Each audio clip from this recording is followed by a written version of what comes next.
we've got your Raiders covered. Knock on wood if you're with me. It's Silver and Black Today on CBS Sports Radio 1140. And now, here's your host, Scott Gobranson. Welcome back to the Silver and Black Today here on CBS Sports Radio 1140 in Las Vegas, the new capital of your Raider Nation. That's right, the Las Vegas Raiders. And part of what we like to do, and I've really for a long time, because of my affinity for Notre Dame football, because of my Italian heritage on the one side of my family, I've wanted for the longest time to interview who we're going to talk to next on the Newsmaker line, and that is the Mad Bomber. That is Raiders great quarterback Daryle Lamonica, who's going to join us just to give you guys, especially for younger fans who maybe are new to the Raider Nation, don't know a lot about Raider history, or you're learning about Raider history. You look at Daryle Lamonica, drafted by the NFL and the AFL in 1963. In the NFL, drafted by the Packers, and in the AFL, drafted by the Buffalo Bills.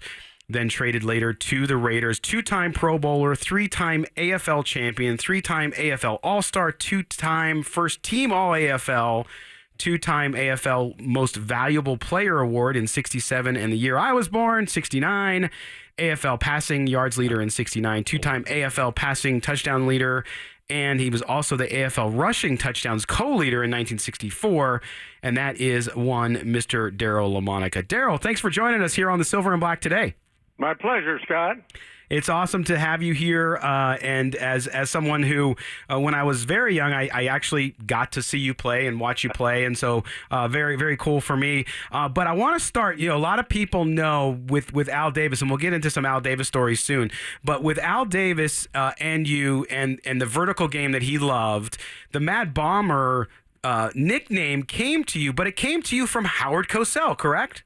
That it did, Scott. I don't know, on Monday night I'd thrown a bunch of touchdown passes, and, Howard come up with this on national TV. He says he's the Mad Bomber. I said, well, that's a kind of a crazy name and everything, but the very next week, we're playing at home, and I get under center, and I look out and I make contact with the left corner. And he backed up 2 steps. And I go, ooh, I like that. So I was trying to take advantage of it as best I could after that, but it's a name that stuck, and I live with it today. You do, and that's the funny thing about nicknames too, Daryle, is that you don't get to choose them all the time, and so I know for players sometimes it's not what they like, but in your case it actually fit really well, especially with that early that time with the Raiders and in that era when you guys were playing, but leading up to this, of course, you're from the Central Valley, from Clovis, from Fresno, California, and growing up there, unlike a lot of kids, and I have kids, I have 5 total, I have 3 young boys still at home. And the thing that bothers me most about this is that a lot of kids get locked into only one sport. You were a multi-sport star at Clovis High School coming out of there before you went to Notre Dame. And in fact, you played in the first ever Little League World Series in Hershey, Pennsylvania. Did you not? I did, and that was one of my first real big sports thrill. And, baseball and football was my strongest sports, and I was always going to be a professional baseball player, no doubt about that. I turned down a $50,000 bonus plus contract with the Chicago Cubs in 1959, too, out of high school, but decided to go on to Notre Dame and get my college education, and I'm glad I did that, too. But, yeah, I still have a lot of good memories of those young days. Oh yeah, and you lettered in 4 sports in high school, track, football, basketball as well, and baseball. So you were there, and I know Clovis, the football field is named after you, correct? At Clovis High School. That's right. Yes, I'm very proud, and that's makes me feel really good inside. That's awesome. That is great. Now you came out of Clovis High School, and you go to Notre Dame, and as you and I talked about the other day, the Notre Dame was not at the top of the heap at that time when you played there, but you came into the 1962 East-West Shrine game, and you were the most valuable player, and a couple people noticed you there. One was Vince Lombardi, correct? Yeah, that's true, but I was drafted by Vince Lombardi And I remember we were at a banquet, and he says, "Daryle, I would like to ask you a personal question." I said, "Sure, Coach." He says, "How come you didn't sign with us out of college?" I says, "Well, your scout got in touch with me, said you'd be back with me in a few days, and 3 or 4 weeks went by, and you never called. I just assumed you didn't want it, so I signed with the Buffalo Bills before I went and played in the All-Star game." And he says, "I knew it." He says, "Bart got hurt this year." He says, "You'd have been my starting quarterback." And I looked at him, and he turned and started talking to the guy next to him, and that's one of the best compliments, I've ever had. Yeah, I mean, coming from the great Vince Lombardi, absolutely. And the fact that he wanted to draft you is amazing, and it talks to how he was impressed with your talent. Of course, like you said, you signed with the Bills. Then in 1967, you're traded to the Raiders with Glenn Bass for Art Powell and another Fresno native Tom Flores. And of course, you were with the Raiders until 1974. And that year, you guys went on to go 13-1 in the regular season, won the division title with you as the starting quarterback. AFL title game, you beat the Oilers 40-7 before losing to the Packers in the Super Bowl. How was that transition for you, going from the team that drafted you and showed a lot of faith in you early on in the Bills to then coming over to Al Davis and the Raiders on the West Coast? Well, you work hard. We never know, what the future holds for us. And, we were very successful, won 2 championships in Buffalo. And I was ready to be a starting quarterback. And in fact, the night before I was traded, I was talking to Ralph Wilson Jr. and Sr., and they said, "You're going to come back, be our starting quarterback and everything." I was so pumped up when I hung the phone up, I could run through a brick wall. 8 hours later, I was traded to the Raiders. Oh, my goodness. And I was in a shock. I had to call the Fresno Bee, my hometown paper, to find out if it was true, and it is. And then I got home, and Al Davis had called, and I met with him the next day in the coaching staff. And first thing I did, I looked at the Raiders' schedule. It says the Buffalo Bills, the third league game in Buffalo. And I started preparing, that day for that one game. And as luck would have it, we go back, and I had a pretty good day, and we beat them, I think, 43-6. And so, but it gave me an opportunity to be a starting quarterback, and I played with some great athletes with the Bills, and the Raiders had some great athletes, and I was able to be a pretty good starter for 7 years with the Raiders. And so it was special. Yeah, absolutely. And a great run there. And clearly, again, we're speaking to Raiders great Daryle Lamonica, the Mad Bombers, with us on CBS Sports Radio 1140 here in Las Vegas. And Daryle, I know that, that time that you spent with the Raiders, talk a little bit about your relationship with Al Davis and what it was like for you, because a lot of players that we've talked to were later era and they knew the older Al. But talk about that time in the 60s when the AFL and the NFL were going to eventually come together and merge. How was it being around Al Davis? What was your experience with him as both general manager and just a guy being around? Well, Al Davis, I think, had one of the best minds in football ever. He was a real student of the game, and you got to understand Al Davis's philosophy. After a game, he would come up to me after every game. Say, "What's the most important stats you had today?" And I'd look at him and say, "No interceptions and no fumbles." Al Davis preached that to us.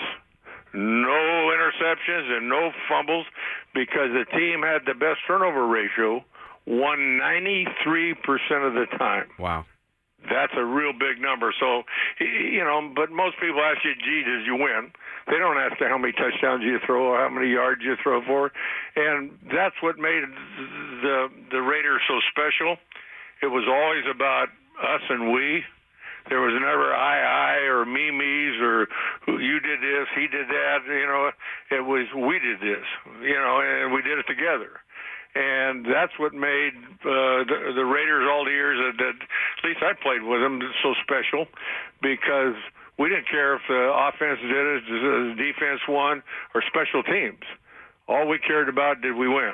And that was Al Davis's philosophy, and that's why we were so successful. Hey, Daryle, it's Chaz. I feel you have such an intelligent football mind. It's a shame that you never got into coaching. Well, I probably did. I love the game of football. I got a good mind for it.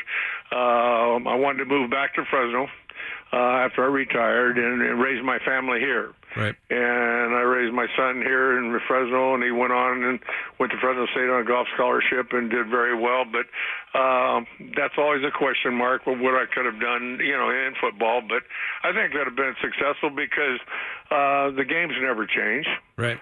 Football's just a game of angles. You got an interception angle and a reception angle, and that never changes. And you can only put 11 guys on the field, and you can only attack it with 11. So there's a field so 53 and a third yards wide and 100 yards long. So it's just coach's philosophy. And back then, Al Davis' philosophy was you completed one pass in 3 attempts for 15 yards versus 3 5-yarders. And both worked, but that was our philosophy, and I fit right into that, and I was very fortunate to have an opportunity to play for the Raiders. Absolutely. Again, we're speaking to the Mad Bomber, Daryle Lamonica, Raider great quarterback, of course. And we're very, very fortunate as Daryl's agreed to stay with us through the break and into the next segment where we'll finish up with him before he probably goes out and does some fishing today, right, Daryle? Well, I wish I was fishing today. No, I got a family entity I got to be at. So okay, well, we'll get you. We're gonna come back. We're gonna talk to Daryle about what is it with Fresno and quarterbacks with the Raiders. We'll ask him now. We'll also ask him a little bit about the modern game today and how it's changed. We appreciate him spending the time with us. So stick there. We'll be back with Daryle Lamonica right after the break here on CBS Sports Radio 1140. This is Silver and Black Today, live on CBS Sports Radio 1140. Welcome back to the Silver and Black Today here on CBS Sports Radio 1140, where we're joined by the great Daryle Lamonica. That's right, the Mad Bomber, former Raiders quarterback, Notre Dame quarterback, Buffalo Bills quarterback, you name it. We're just excited to be joined by him, talk football with Daryle Lamonica from his home in Fresno today. And Daryle, before we move on to some conversation about the Raiders today, about the game of football today, one of the things that I want to ask you about and get your perspective on, and I have a lot of fans in our social media channels asking us questions as we're talking to you, is around the Heidi game. Talk about, the Heidi game for younger viewers and fans. It's hard for them to really wrap their heads around what it was like back in the day when we watched TV and things. You didn't have 1,000 channels. You didn't have VCRs. You didn't have DVRs. You didn't have the internet. So like when a game wasn't on, you didn't get to see it. You got to hear it on the radio maybe, and that was it. But being part of one of the NFL's most infamous and famous games where the Raiders, you guys came back in unbelievable fashion against the Jets. Talk about the Heidi game and how much do you get asked about it? Well, that's was a great game for us. The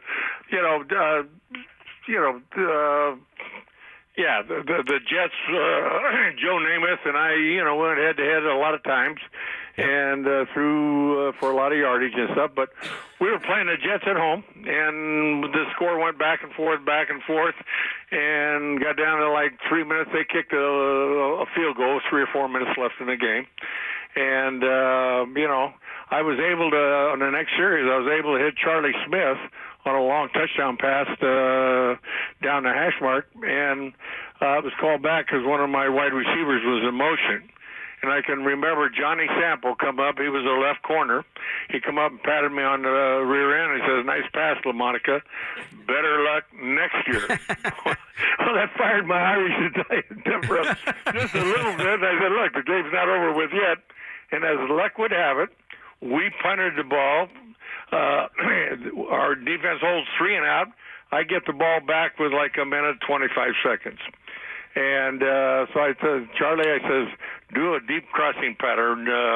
Their middle linebacker was out of the game, and I was able to hit Charlie on a deep crossing pattern. he took it up the right sideline for like a 65-yard touchdown pass. And we kick off. They fumble the ball. Preston Huber recovers it in the end zone, and we score another touchdown. Yeah. So in a matter of like 7-8 seconds, we score 2 touchdown passes. And now we have no idea. You know, we've been taken off of national TV, and the movie Heidi was put on. But that's kind of the way it ended up. And I found Johnny going up the tunnel, and I just had to go by and pat him on the backside and say, "Hey, I told you the game would go with it." So it's a game that went down, and infamy. Namath and I were always involved because we love throwing the ball down the field, and we love to compete. Hey, Daryle, it's Chaz again. So I want to switch gears and kind of bring it up to your assessment of the team and how we're going now. I know you're there in Fresno, and so you've probably seen more of Derek Carr than most. Do you think that he's the quarterback that can take this team to the promised land? Yeah, I think Derek has a lot of talent. As a quarterback now, I'd like to say you win championship with offense. You don't. You win championships with defense. You look at your best defensive teams, they go to the playoffs and they go to the Super Bowls almost every year. And Derek has a lot of talent. It's a wide-open offense. Gruden doesn't throw the ball down the field as much as I'd like to see him do that. But if your teams can't score on your defense, you got a good chance of winning. But Derek Carr is I think, an excellent quarterback. He throws the ball. He's got all the talent. He can run. And so it's there again, we go back, it's us and we. Right. And you win it with defense. So, okay, you brought up Gruden. How would you evaluate Coach's performance so far in his second stint here? Well, I think you have to evaluate the talent that you have, the players that you have. I don't know. I haven't met all the coaches and don't know their philosophy on down and distance. And you got to utilize the guys that you think can do the job for you. And but the game to me is still very simple. The yards have never changed. You got to score just one more than your opponent. And Al Davis had the right idea. It's that turnover ratio, that no fumbles, no interceptions. Mm-hmm. And you look at that and you win 93% of the time. That's a number you got to really, really look at. But we got a lot of great speed on the outside, young talent, and they keep improving. And I can remember when Cliff Branch came up. My first long pass I threw to him, I said, "Ooh, I overthrew him." He had to stop and catch the football. That's awesome. So he changed the whole game around. And the Raiders have more than one receiver that have great speed. And so offense can score some points. Yep. We got to score more points but not turn the ball over. That's I think the most important thing. And I think the Raiders have all the talent, and now we're moving to Las Vegas. We'll get an opportunity to show that talent off. Yes, they will, in a brand new stadium for the first time. And again, we're speaking to Raider great quarterback Daryle Lamonica, joining us from his home in Fresno. And Daryle, I think that's one of the things when you look at the modern game today and how it's changed. Primarily, athletes change over time. There's no question. Speed and all these other things. And it started with Cliff, who we unfortunately lost earlier at the end of last year, I should say. But when you look at the game today, the way the NFL has structured the rules, it clearly favors the offense. To your point about needing defense to win championships, at the same time now, because cornerbacks can't bump and run, the Raider great Mike Haynes, Hall of Famer, I talked to him about it, and he said, man, it would be different today playing because of the way the rules are. For you as a quarterback, looking at it and you see young quarterbacks like Patrick Mahomes, Aaron Rodgers, other guys who have been through the league in the last 10 or so years, talk about that evolution of the game on offense and what it would be like for you, a guy who liked to go vertical, what it would be like for you to play today against teams today with these rules. Well, I'd like to play today by the rules of quarterback. You can't even hit a quarterback. You can't hit him with the shoulder pads up or from the knees down. He wears a flak jacket. You can intentionally ground the ball. I mean, really, nobody can really lay a hand on the quarterback now. Absolutely. And, you can play 15 years with no problem, and stuff. But, it gets down back down to the players. I really believe that comes from within the coaching staff. To me, coaches and players, I want the input from my players.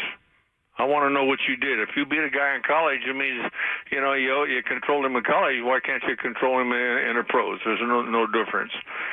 So you start everybody equal, and you get everybody's input. And then you put your down and distance together. See, down and distance is a football game. You got, third and short, third and long. You got a couple passes, a couple runs. You can move right on down the field. And every conceivable situation that you can face in a game is played, and that's what you work on. You don't have 80, 90 plays of the same play. You only have 70, 75 plays a game that you have, and you might only use 17 plays that you have. So it's not a matter that your playbook's so big the players can't remember all the plays. I want to take advantage of, and that's the Raiders' philosophy when I played. We could move our receivers around. I'd put 2 and 3 wide receivers on the same side, and you want to see who was going to cover them.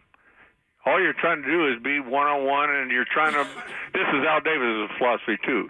All he wanted to make is 8 or 9 big plays a game. Yep. And, the rest of the time, run as much time as you can off the clock. And if you do that and you don't have those interceptions and fumbles, you win 93% of the time. And that's how simple the game is. We try to complicate it, I think, and coaches try to complicate it. You just have to use the talent that you have and, use it to your best advantage. Yeah, absolutely. There again, you win with defense. And as an old quarterback, that's tough to say. Yeah, I'm sure it is. And Daryle, we got just a couple minutes left with you. And again, thank you for being so generous with your time on this Sunday. But we also know a lot of people like to know what you're up to. We do know from recent past that you've hosted TV shows around fishing and hunting, and I know you still do a lot of that on your time. But tell everybody what you're up to and what you spend your days doing now up in Fresno. Well, I retired here, and I want to raise my family right now. And right now, I'm really enjoying my grandkids. I got a granddaughter that's 11, and I got a little grandson that's 3. And we're waiting any minute now to have another grandson that's going to be here. Oh, nice. Congratulations. Any day now. So we're on countdown right now. So we're looking forward to another little quarterback in the Lamonica family. And, that's what's special for me. I've got a great family. I'm grandpa, and I think that's what I'm most proud of right now, that I'm watching my grandkids grow up. And now with maybe 2 little quarterbacks in the system, that'll even be more exciting. And so, yes, I was born and raised on a farm here in Fresno, peaches and grapes. So Dad taught me what work was all about well before the sun come up to well after it went down. Oh, yeah. And I do. I enjoy the outdoors, hunting and fishing.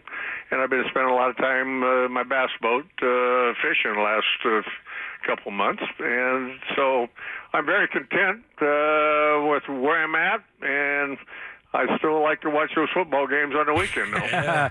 Well, that's great, and not bad for a farm kid from Fresno, what you're able to accomplish in your career, and since obviously raising a beautiful and flourishing family. And we certainly appreciate you updating Raider Nation where you're at, and then we hope to see you up at Alumni Weekend, and then we hope to see you out here at a game in Las Vegas when that new stadium opens. Well, I can't wait to get there. The Raiders, we're going to do well. Yep. Yeah. I think we're going to surprise a lot of people, and maybe we can bring that world title to Vegas. All right, I would that would be awesome, and would love to see number 3 jogging out there, and hopefully they do some sort of Ring of Honor or something. Obviously, the Raiders don't retire numbers, but we would love to see up there. Daryle Lamonica, the Mad Bomber, has been our guest. Daryle, thanks again. We hope to talk to you again real soon. My pleasure. Thanks, Daryle. All right, Daryle Lamonica, just a great interview. We're going to step aside when we come back. We go from the Mad Bomber to the Carpet Bomber. Kelly Kreiner with Kelly's Corner coming up next here on CBS Sports Radio, 1140.